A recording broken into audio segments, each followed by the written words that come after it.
Olá, pessoal, sejam bem-vindos a mais um episódio do Bagagem de Alma. Hoje eu estou aqui com a Adriana Juste. A Adriana é ourives, fabrica joias de ouro e também é aquarelista. Ela está aqui hoje para a gente conversar sobre autenticidade. Tudo bom, Adriana? Tudo bem, Roberto? Obrigada pelo convite. Não por isso, eu que agradeço. Adriana, é fácil a gente ser autêntico nos dias de hoje? Eu acho que não é fácil ser autêntico para muita gente. Uhum. Realmente, eu nunca tive problema com isso. Eu sempre segui a régua que eu tenho dentro de mim. Bom, isso eu acho que eu posso dizer que eu entendo bem, sabe? Porque eu também procuro agir assim, sabe, Adriana? Quando alguém diz que está preocupado com o que os outros vão pensar, isso é muito comum. Para mim é algo difícil de entender, tá? Além da minha compreensão, não é? Porque eu nunca me preocupei com o que os outros pensam, falam de mim, nunca dei a mínima, né? Então, quando alguém vem Aham. com essa história para mim, é difícil de entender, é difícil de entender. Esse é um marcador básico, né, da autenticidade. Né? É não se preocupar com o que os outros vão Vamos pensar. pensar, É fazer o que se gosta, o que o coração pede. sim. Eu acho que existem alguns marcadores da autenticidade, alguns marcadores básicos. Esse é o primeiro. Tá. Eu entendo, a gente quer também a aprovação do grupo, quer fazer parte de um grupo, faz parte da nossa natureza. Uhum. Mas eu acho que até aí, até nisso as luzes estão invertidas, porque se você quer ser um integrante de um grupo que tenha utilidade, você tem que fazer o que as suas aptidões indicam para O fazer. coração manda, que o coração manda, né? Exato. Porque se todo mundo for igual no grupo, não vai haver interação nenhuma, todo mundo vai ficar copiando todo mundo e aquele grupo não vai produzir nada. Uhum. Se a gente pensar nos ciclos grandes e pequenos do universo e Uhum. como as coisas pequenas espelham as grandes e vice-versa, a gente pode encontrar os pequenos fenômenos que refletem grandes fenômenos. Bom, mas o que que significa exatamente isso que você falou? Que nas pequenas coisas se manifestam as maiores. É isso que você está falando. É, O que que você quer dizer exatamente com isso? Você pode olha só. ampliar essa informação que é importante. Eu estou pensando no grande percurso do espírito humano, Hum, numa pequena cópia que acontece aqui na matéria. sim. O espírito encarna com a sua alma, Uhum. começa a trajetória de aprendizado e compor a sua personalidade, e até uma certa idade ele é gregário, né? Ele quer ser igual aos amigos, na adolescência, por exemplo. E a partir dessa etapa, a pessoa já começa a se desenvolver mais um pouco, até que se torna um adulto, já sabendo melhor quem é e do que gosta. Tá. E a partir disso não precisa mais copiar ninguém. Eu acho que é um paralelo do desenvolvimento do ser humano na matéria. Hum, A gente vem para aprender a se tornar um ser humano desenvolvido, sim. assim poder retornar ao paraíso. É um Sim. ciclo, né, que se Sim, fecha. é isso mesmo, né? É uma trajetória de volta ao paraíso. Você falou de marcadores, eu achei bastante interessante essas indicações do nível de autenticidade do ser humano. Você falou de um marcador, quais são os outros? Falou marcadores, né? Então, É. certamente tem mais. Bom, o segundo, na minha opinião, Uhum, claro. olha da vestimenta, das roupas, Ah, né? aí tocamos num ponto aí nevrálgico, polêmico, né? Sim. Isso vai dar polêmica, eu já estou sabendo, mas aguento firme aqui o que eu vou dizer sobre isso. Pode falar. Então, cada um tem naturalmente um tipo de expressão pessoal. Sim. E isso através da escolha das roupas, Uhum. dos acessórios. da maneira de decorar a sua casa, de escolher seus objetos. Eu acho que cada um deveria agir assim, sem ser influenciado. É verdade, né? Sem se tornar, principalmente mulheres, né? Sem se tornar uma escrava da moda, Isso, isso. né? Tem umas coisas interessantes. Quando, na adolescência, talvez seja natural a pessoa querer ficar igual às amigas, Para se ser vestir aceito no grupo, meninas. aquela história toda. No meu caso passou logo, pelo menos. No meu caso, nunca teve, mas tudo bem. Isso é bom, isso é bom. Então, acho que a escolha das roupas, eu gosto muito de tecidos, assim, de panos, de echarpes, usei muito chapéu, né, Uhum, quando era mais nova, e eu customizava minhas roupas também, fazia modificações, sim. e eu gostava, era divertido, sabe? Uhum. E hoje em dia talvez haja mais gente assim, procurando a própria forma de se vestir, mas ainda tem muita gente querendo copiar o que é ditado pelos outros. Eu lembro uma vez, eu estava assistindo TV, há muito tempo já, Uhum. um desfile de moda, e tinha duas jornalistas comentando o desfile. Sei. E numa certa altura, uma delas falou: Ai, que bom, agora eu vou poder usar uma roupa dessa cor ou parecida com essa, não me lembro bem. Como se vê a tal da roupa no desfile fosse um aval para ela usar também. E eu achei muito triste isso, sabe? Ah, é muito triste. Olha, é mais do que triste isso. Isso é deprimente. Isso é deprimente. É, Mulheres, assim, né, que precisam do aval da moda, elas se tornam voluntariamente escravas desses estilistas aí. sim, Sobre isso, eu, pessoalmente, também nunca vou conseguir entender como uma moça ou mesmo uma mulher de mais idade se veste com jeans rasgado.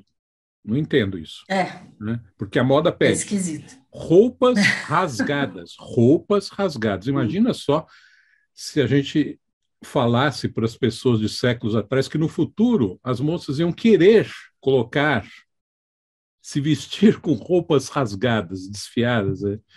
É exteriorização de uma falta de valor interior isso, né? Concordo. Porque não tem justificativa para isso, é profundo isso. Viu? Eu me lembrei de um trecho Uhum. da mensagem do Grau de Abdurchin, a gente sempre cita aqui, e eu gostaria de relatar. Diz o seguinte: Vós, moças, e vós, senhoras, lembrai-vos, antes de tudo, de que sois as portadoras das mais altas missões nesta criação que Deus vos confiou. Nem o matrimônio, nem a maternidade são a vossa mais alta finalidade, por mais sagrados que também sejam.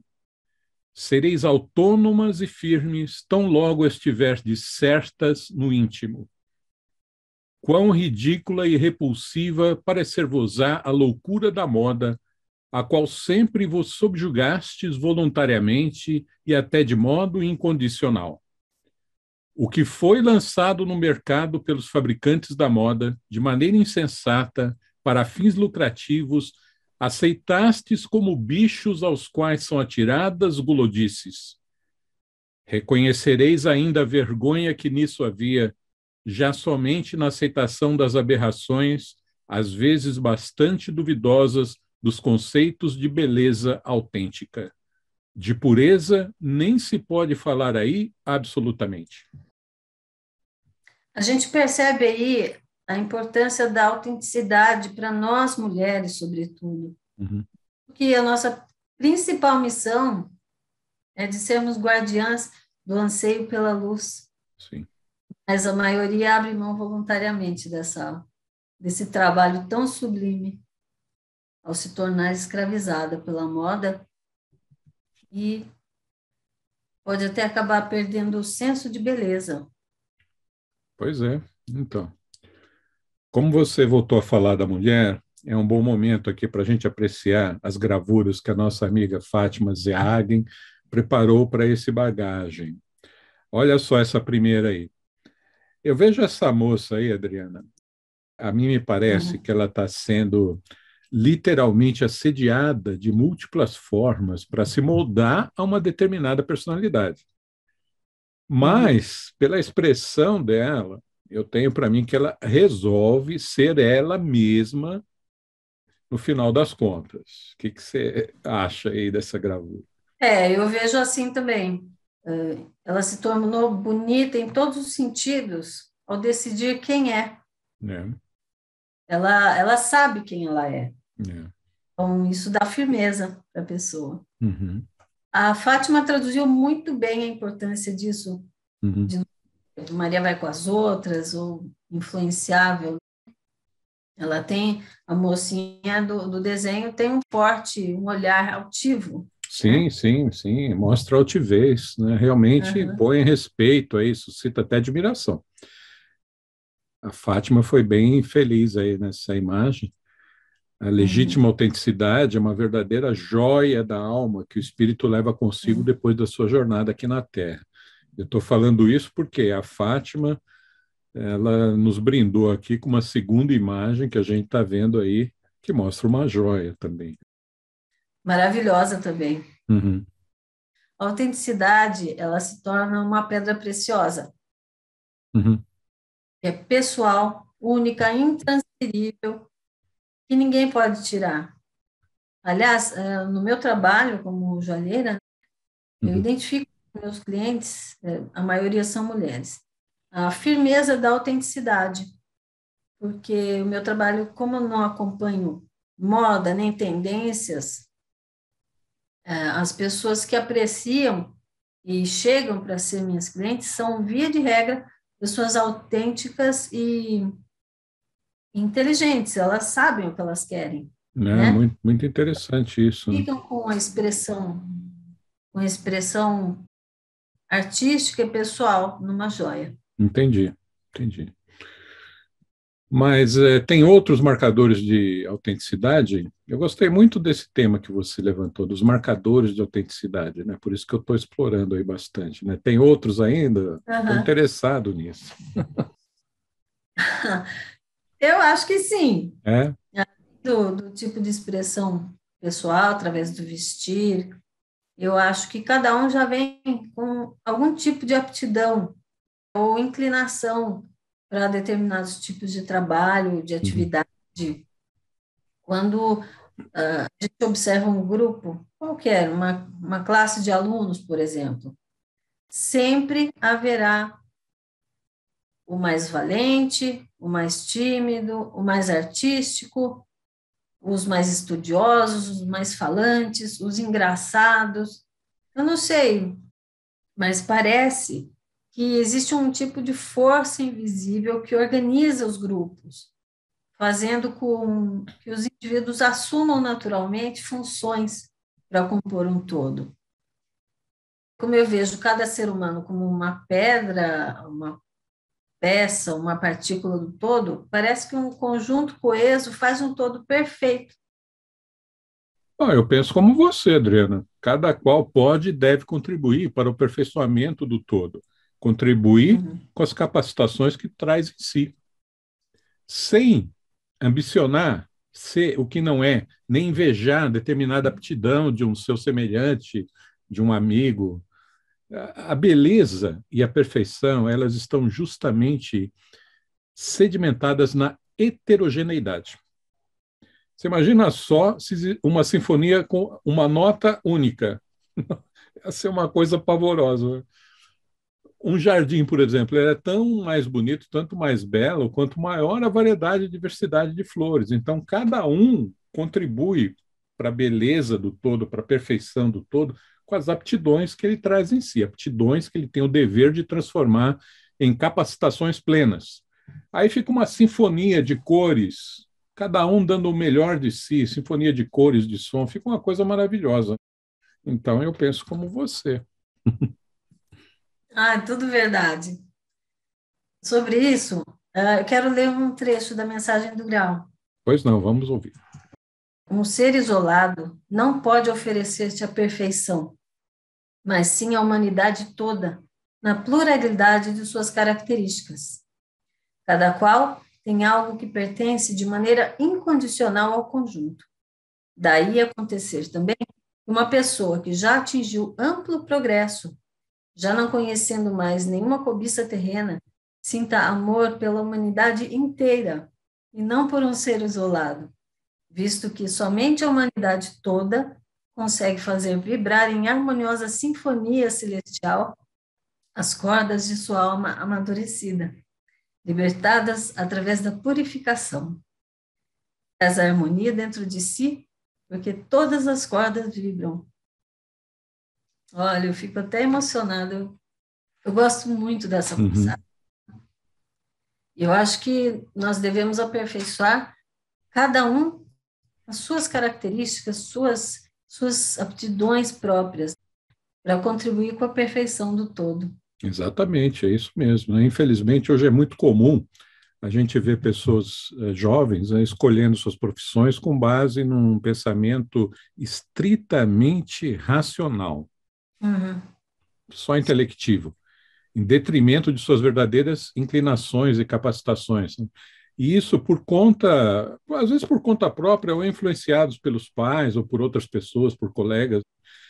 Existem as profissões que supostamente dão mais retorno financeiro, e isso atrai muitos que se deixam levar por essa promessa, focam só nisso, e aí deixam de contribuir, deixam de contribuir para o mundo com algo que possivelmente eles poderiam dar muito mais. Isso é muito comum, viu? As aptidões muito que eles comum. têm. É muito comum, muito comum. Isso é um assunto que me interessa, porque eu fui professor durante muitos anos, professor de engenharia, mas principalmente no segundo grau a gente vê a grade curricular, ela não ajuda porque ela força o aluno a estudar todos os campos do conhecimento humano com a mesma intensidade. Tudo bem que hoje em dia o aluno pode até escolher outras matérias aí que ele se identifica mais, mas ele tem que aprender com a mesma intensidade coisas que ele não tem a menor inclinação. E em profundidade, é só ver o vestibular. Eu, se fizer vestibular hoje, não vou passar para nada, para nada. Não vou conseguir passar sem nada daquilo. Nunca me serviu de nada, todo aquele monte de entulho. Olha, cada estudante do segundo grau ele deveria estudar mais as matérias relacionadas às suas próprias inclinações, às suas aptidões.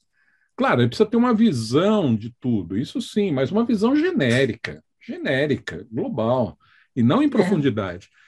Além de ele ter que estudar coisas que ele tem, às vezes, aversão, depois ainda tem a pressão interior ou exterior para escolher uma profissão rentável, não necessariamente aquela que ele mais se identifica, né? Isso é mais um fator a destruir a autenticidade própria, né, Adriana?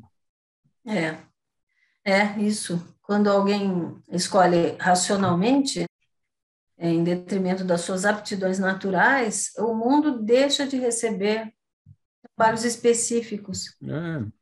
Poderiam ser desenvolvidos de forma especial, decorrente daqueles talentos e aptidões, e que poderiam se transformar em bênçãos para a humanidade. Exatamente, isso mesmo. Imagine se, por exemplo, Santos Dumont tivesse desprezado a vocação dele para fazer qualquer outra coisa, abraçar outra carreira, que não a de inventor e aeronáutico. Veja só, as palavras que eu vou ler agora são do próprio Santos Dumont, se referindo à infância na fazenda do pai. A infância de Santos Dumont, vamos ouvir então. Vivi ali uma vida livre, indispensável para formar o temperamento e o gosto pela aventura. Desde a infância eu tinha uma grande queda por coisas mecânicas e como todos os que possuem ou pensam possuir uma vocação, eu cultivava a minha com cuidado e paixão. Eu sempre brincava de imaginar e construir pequenos engenhos mecânicos que me distraíam e me valiam grande consideração na família. Minha maior alegria era de me ocupar nas instalações mecânicas do meu pai. Esse era o meu departamento, o que me deixava muito orgulhoso.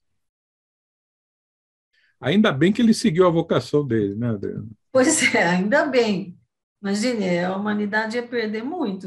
Muito. Um outro exemplo. Sim. Leonardo da Vinci, que era além de todos os talentos que ele tinha, né, toda a genialidade, ele era apaixonado por comida e por pastelaria. Ah, é. É. E imagine se ele resolvesse seguir a profissão do padrasto dele, que era de padeiro. Você já pensou, a humanidade, o quanto nós teríamos perdido com isso? Teríamos ganho pães maravilhosos, mas teríamos perdido muita coisa. Pois é, a história ia perder É. muito. Mas sem ficar só nos nomes muito conhecidos, eu acho que cada um traz ao mundo uma contribuição, uma pecinha que compõe o todo, sabe?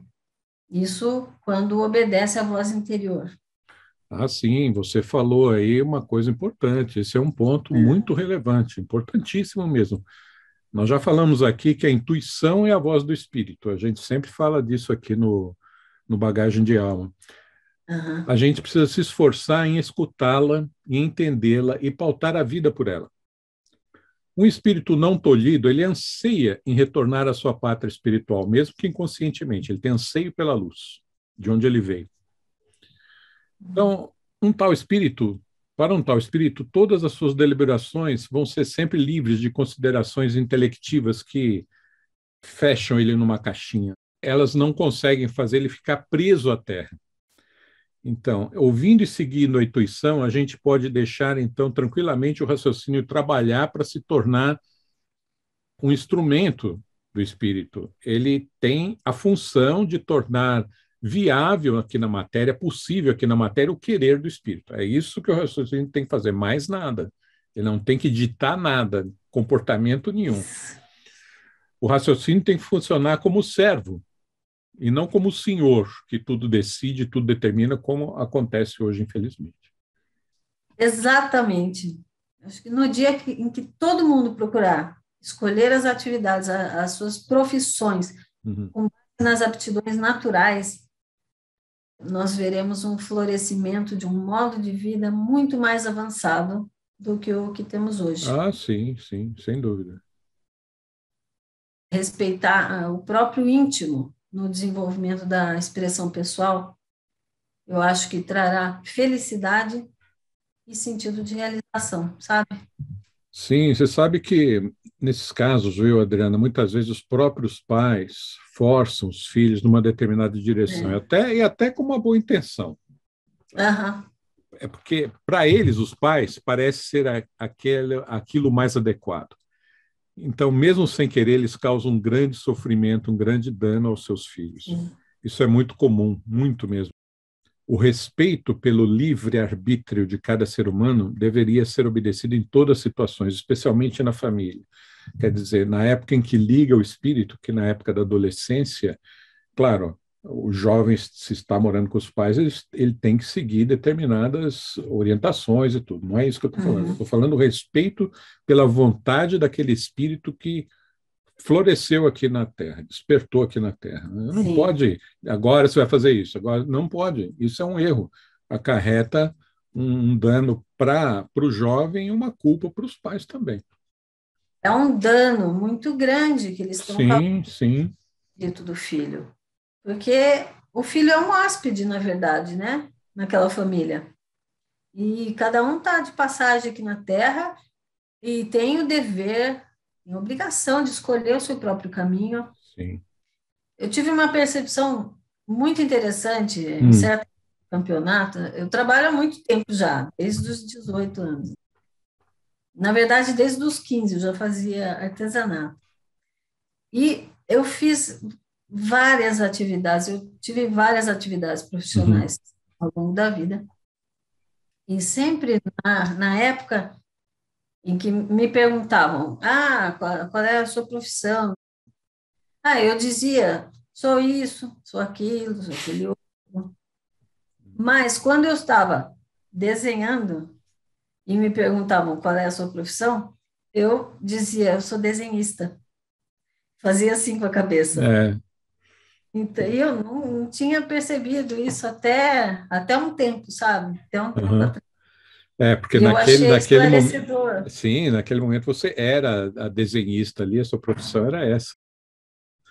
Exato, mas assim, quando eu dizia eu sou desenhista, eu dizia com muito mais verdade, porque era a verdade que eu tinha dentro de mim. Sim, sim. Então, hoje eu digo, eu sou joalheira, Aham, automaticamente minha cabeça balança. aham, automaticamente. É uma vida É, bem movimentada a sua, viu? Sem dúvida. Só, só preciso esclarecer o seguinte: a gente não está aqui apregoando que todos os jovens devem atuar assim, mas que eles sigam a voz de seu coração, ou a voz do espírito, a intuição. Não tem uma fórmula pronta, não tem não. uma fórmula pronta para cada um. Você seguiu o seu coração. É isso que a gente está, Aham, é isso que a gente está dizendo aqui, que cada um siga o seu coração, tá? Ou é. seja, que ouça o seu, a voz do espírito, a intuição. Se esta confirmar que eles estão aptos para uma determinada e única atividade, então ele deve se dedicar Uhum, só àquilo ali, de alma aberta. Tá? Mas exato. é exato. Agora, se o contrário, a voz interior, a intuição, lhes indicar atividades diferentes durante certos ciclos de suas vidas, como aconteceu com você, Uhum, é o que eles devem fazer. É sim. sempre seguir a É. voz interior do espírito. Ele sabe o que é bom para ele. É, exatamente. É, esse foi o meu percurso. Uhum.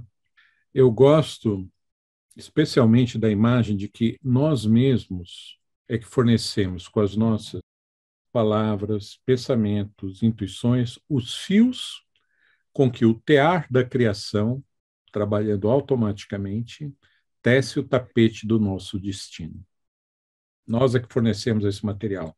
Então, nosso destino pode ser bom ou não. O tear é automático. O que ele É, recebe, ele é. tece ali.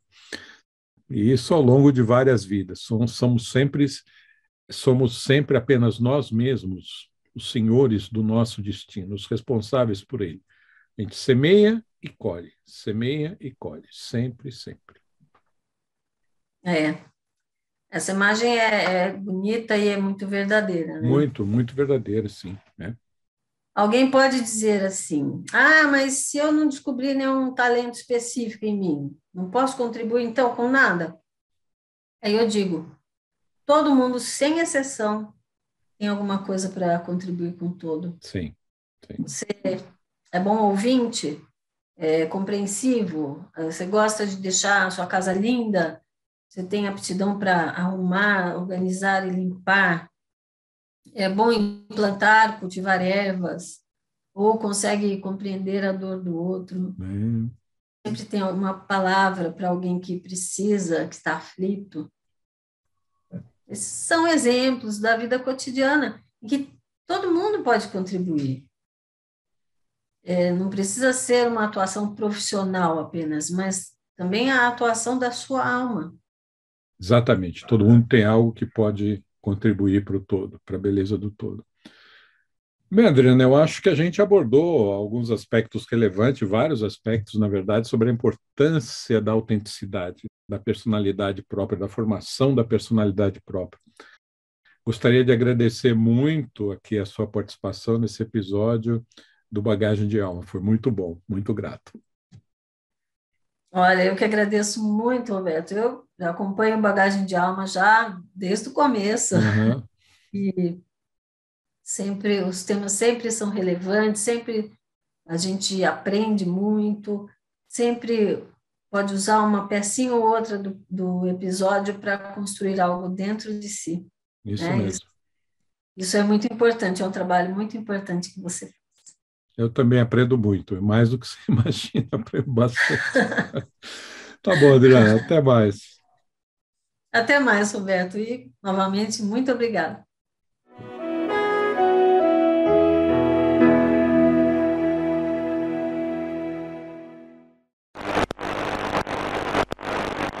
Ver se eu estou bem apresentável aqui. Tá bom. Tá, sim. Olá, Ah, deixa eu tomar pessoal. água, só um Opa. minuto. Desculpe. Tô meio nervosa, você vai tirar isso, né? Não, vou deixar. Olha, né, a Não, gente está não. nervosa aqui, estou todo cheio aqui, porque ela ficou nervosa no bagagem de aula. Não. Ué, Ah, não, isso aqui, não, isso aqui não fica para deixa isso aí, não. isso aí fica para o making off. Pronto, vai. Tá bom. É isso. Ah,